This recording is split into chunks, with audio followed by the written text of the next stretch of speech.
Halo dulur, selamat datang di Madrid United, channel fans MU paling netral. Menang dipuji, kalah dibully.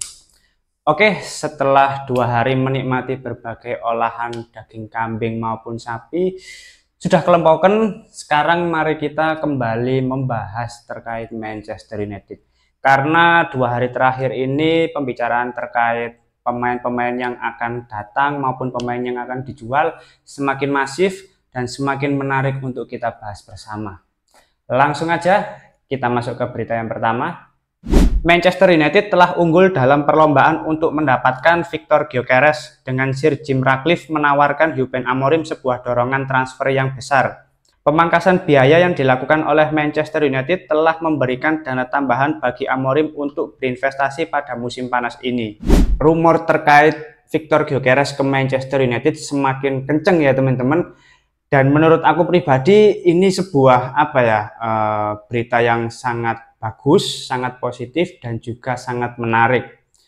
Tapi dengan adanya ketertarikan Gyökeres ke Manchester United, ini bukan serta-merta rumor-rumor kosong.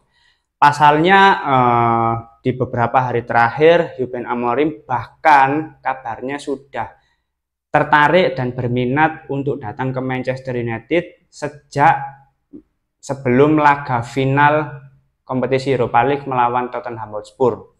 Tapi di lain sisi Victor Gyökeres tidak menutup kemungkinan opsi-opsi lain yang mana itu bisa mengembangkan karirnya sebagai pesepak bola profesional.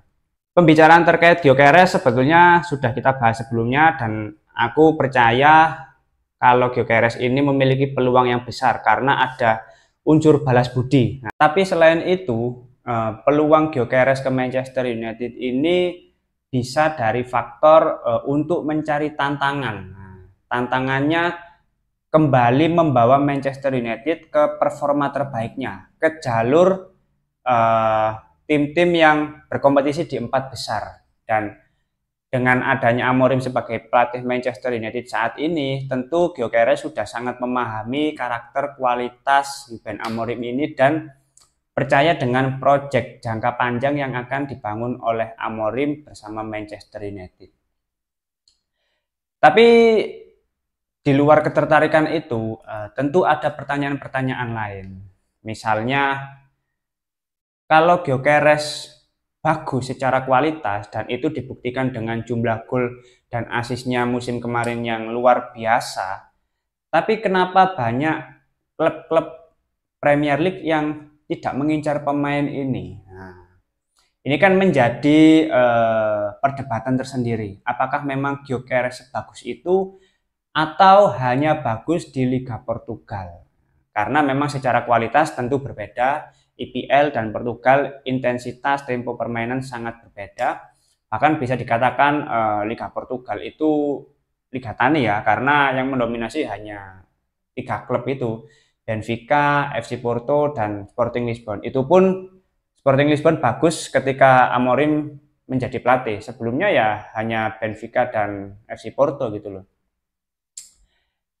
Tapi menurutku teman-teman ya, mengapa Gyökeres tidak banyak menarik minat klub-klub IPL yang lain atau bahkan klub-klub di Liga Eropa lainnya? Yang pertama karena kurang sesuai dengan kebutuhan tim tersebut. Bisa kita lihat berkaca dari klub di Premier League seperti Chelsea ya sudah mendatangkan Liam Delap.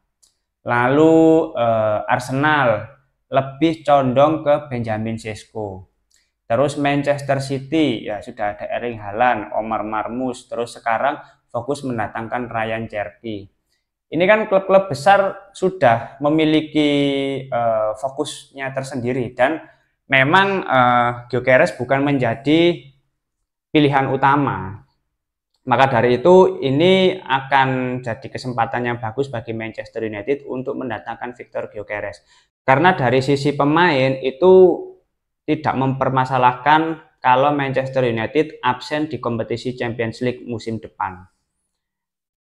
Maka dari itu dengan adanya peluang ini Manchester United jangan sampai menyia-nyiakan untuk mendatangkan Victor Gyökeres. Ya menurutku Victor Gyökeres ini akan segera diproses negosiasinya ketika sudah menyelesaikan kesepakatan dengan Brentford untuk mendatangkan Bryan Mbeumo.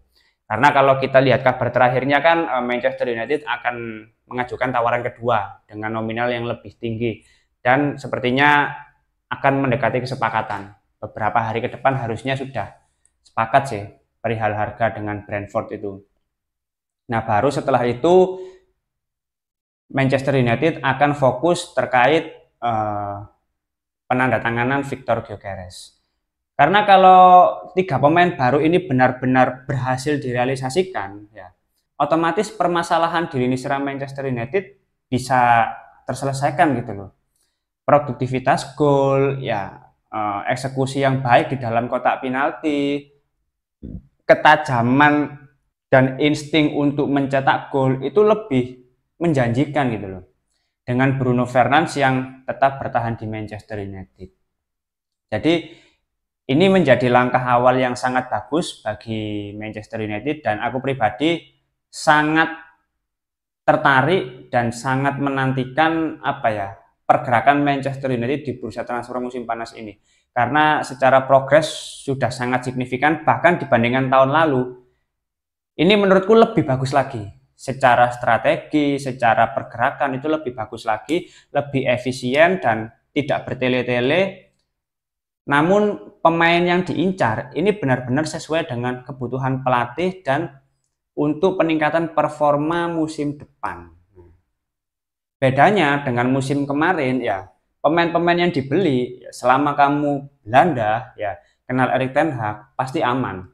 Tapi kalau sekarang ya, koordinasi antara Ruben Amorim sebagai pelatih dan Jason Wilcox, Christopher Vivell, Omar Berada dengan jajaran struktural di Manchester United di manajemen itu sangat bagus komunikasinya. Akhirnya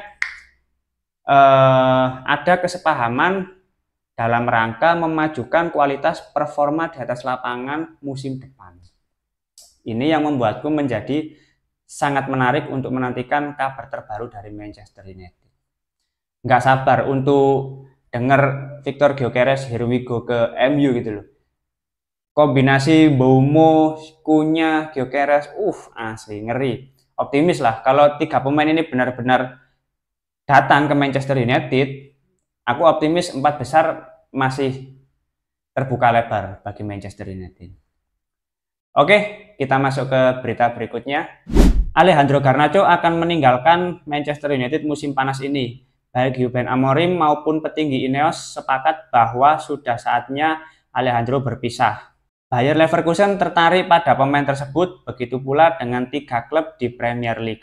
Ya, kalau kita bicara soal Garnacho ini memang ya sudah dipastikan hengkang melihat attitude-nya yang jelek, bahkan dari pertengahan musim kemarin ini sudah sangat jelas banyak masalah yang ditimbulkan dari Garnacho. Terus secara kualitas tidak berjalan beriringan dengan sikapnya yang cukup arogan, terus ya tidak mencerminkan sepak bola profesional, terutama di klub sebesar Manchester United. Dan penjualan Alejandro Garnacho tentu akan sangat membantu sebagai dana tambahan untuk mendatangkan Victor Gyökeres. Tapi dari pihak Manchester United sepertinya kalau mau kompromi ya 40 juta pound sterling bisa dilepas nggak apa-apa, karena berapapun yang dijual itu akan murni jadi keuntungan bagi pihak klub, karena Garnacho ini kan produk dari akademi, jadi 100% keuntungan akan sangat membantu untuk mendatangkan pemain baru. Kalau aku melihat klub-klub yang tertarik ya seperti Leverkusen, harusnya 40 juta bisa lah Leverkusen ini, apalagi kalau dia pindah ke Leverkusen kan akan reuni dengan Erik ten Hag gitu loh. Dan Leverkusen juga baru saja menjual Jeremy Frimpong, terus Florian Wirtz, otomatis dia mendapatkan dana segar kurang lebih 150 juta untuk dialokasikan ke pemain baru. Harusnya bisa lah. Kalau bicara soal klub-klub di Premier League, 3 klub aku agak ragu sih. Selain Chelsea, siapa lagi yang tertarik dengan Garnacho gitu loh. Karena rumor paling terdekat ya Chelsea yang tertarik untuk mendatangkan Garnacho. Kalau di Serie A ada Napoli. Tapi aku sendiri nggak terlalu berharap ya dengan klub-klub di Serie A karena pasti harga yang diminta jauh lebih murah karena kondisi finansialnya tentu nggak sebagus di Premier League. Ya kita tunggu saja terkait penjualan Garnacho karena cepat atau lambat dia pasti akan terjual dan penjualan Garnacho akan sangat membantu bagi pihak manajemen untuk mendatangkan pemain baru, terutama Victor Gyökeres. Oke, kita masuk ke berita yang terakhir.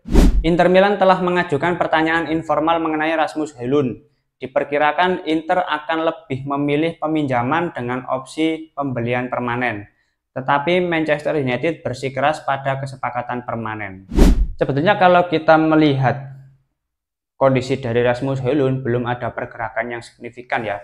Terlepas dia akan dipinjamkan atau dijual secara permanen karena mulai banyak isu-isu yang beredar katanya dia tidak yakin dengan masa depannya di Manchester United dan ingin kembali ke klub-klub Serie A.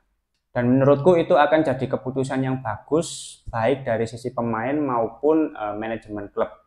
Karena Rasmus Højlund tentu akan menyadari dengan datangnya Gyökeres tentu dia bukan pilihan utama lagi, apalagi masih harus bersaing dengan Joshua Zirkzee. Sedangkan Zirkzee sebagai sebuah tim dia lebih memberikan kontribusi dibandingkan Højlund. Mungkin kalau Højlund bertahan masih ada sisi positifnya karena dia pada akhirnya memiliki mentor yang bisa menjadi panutan di lini serang Manchester United yaitu Victor Gyökeres. Karena sudah ada pemain-pemain baru yang lebih berpengalaman, secara mental lebih matang, secara kualitas tentu lebih bagus. Tapi di lain sisi kalau pada akhirnya Højlund tidak bisa berkembang ya Manchester United yang rugi gitu loh.